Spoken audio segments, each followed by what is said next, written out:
পঞ্চম শ্রেণীর প্রাথমিক গণিত বইটি থেকে পৃষ্ঠা নাম্বার হচ্ছে পৃষ্ঠা হলো 19 পৃষ্ঠা 19 নাম্বার পৃষ্ঠা থেকে সরল অঙ্ক করা হচ্ছে 3 নাম্বার অঙ্ক করা হবে। তো 3 নাম্বার অঙ্ক বলছে প্রথমে দ্বিতীয় ব্র্যাকেট, তারপর প্রথম ব্র্যাকেট শুরু 8 গুণন 8 বিয়োগ 7 গুণন 9,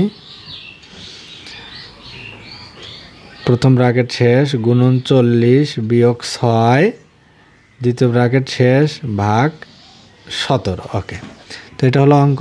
তো প্রথমে সমাধান করতে গেলে আগে ব্র্যাকেটের কাজ করতে হবে। তাহলে দ্বিতীয় বন্ধনী থাক, এখানে ব্র্যাকেটের ভিতরে গুণনের কাজ আছে, 2টা করে ফেলি আগে। 8 8টা 64, মাঝখানের বিয়োগ থাক 7 9 63, প্রথম বন্ধনী শেষ গুণন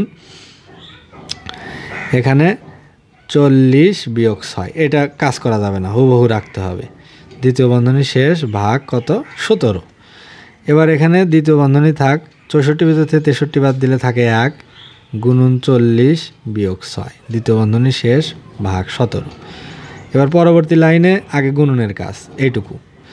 তাহলে দ্বিতীয় বন্ধনী থাক 40 1 40 বিয়োগ 6, দ্বিতীয় বন্ধনী শেষ ভাগ 17। এখানে 40 থেকে 6 বিয়োগ দিলে কত হয়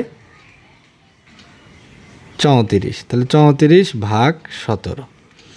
এবার 17 দিয়ে 34 ভাগ দিলে 17 2 গুণা 34 2 হয়, তাহলে এই 2 হলো অ্যান্সার, এটাই হলো উত্তর।